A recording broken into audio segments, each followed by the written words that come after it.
do exceeding abundantly above all that we can ever think of and imagine. Hallelujah. It's not actually about what he can do, but it's about him, unto him who is able. Once you focus on the ableness, you will miss him. But you need to grab him to see what he's able to do. Hallelujah.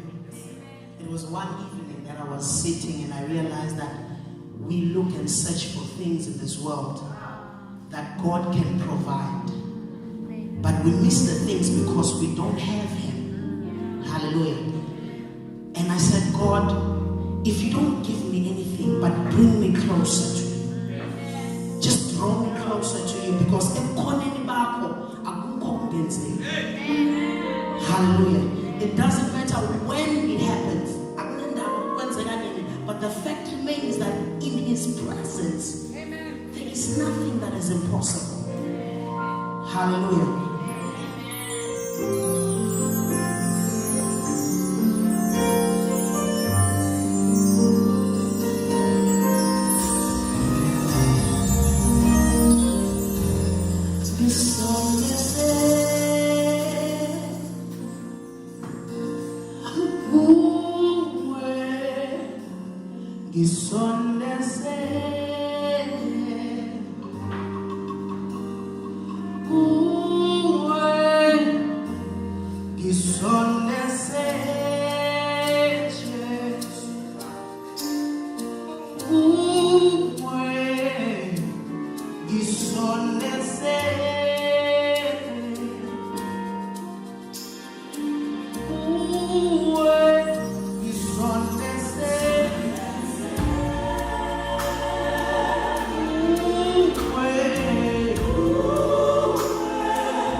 You can take everything.